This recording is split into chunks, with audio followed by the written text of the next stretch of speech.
প্ৰধানমন্ত্ৰী নৰেন্দ্ৰ মোদী ডাঙৰীয়াই অসমলৈ আহি আমাৰ শ্ৰদ্ধাৰ জনগণৰ শিল্পী ভূপেন হাজৰিকাৰ ওপৰত যি 100 টকীয়া স্মাৰক মুদ্ৰা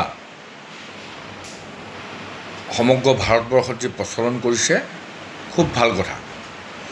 কিন্তু এইখিনিতে এটা কথা আমি প্ৰশ্ন কৰিব খুজিছোঁ। আমাৰ যিবিলাক অৰ্থনৈতিক সমস্যা, আমাৰ যিবিলাক জাতীয় সমস্যা, যেনে 6 জাতিৰ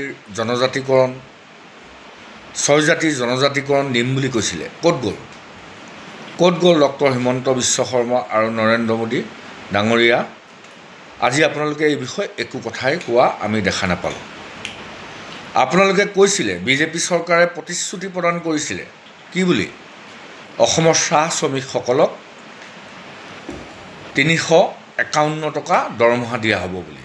কিন্তু আজিও অসমীয়া জাতিৰ আটাইতকৈ পৰিশ্ৰমী চাহ শ্ৰমিকসকলে মাত্ৰ 250 টকাত নিজৰ পৰিয়াল পোহপাল দিবলগীয়া হৈছে। 250 টকাত এটা পৰিয়াল এদিনত চলিব পাৰে নেকি? ক'ত গ'ল চাহ শ্ৰমিকৰ মজুৰি?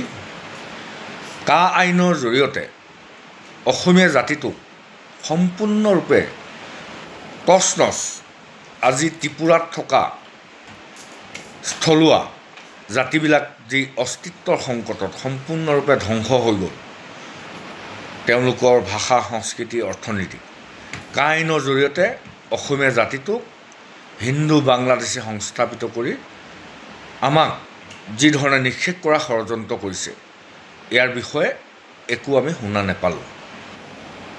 নৰেন্দ্ৰ মোদী ডাঙৰীয়াই অসমলৈ আহি অসমীয়া ৰাইজে, অসমবাসী ৰাইজে যিবিলাক ইছ্যুক লৈ দীৰ্ঘদিন ধৰি দাবী উত্থাপন কৰি আহিছিল, সেয়ে তাৰ বিষয়ে একো শব্দ মুখেৰে এটাও কোৱা আমি শুনা নাপালোঁ।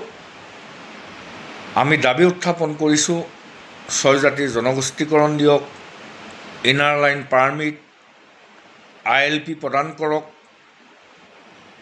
চাহ শ্ৰমিকৰ মজুৰি বৃদ্ধি কৰক।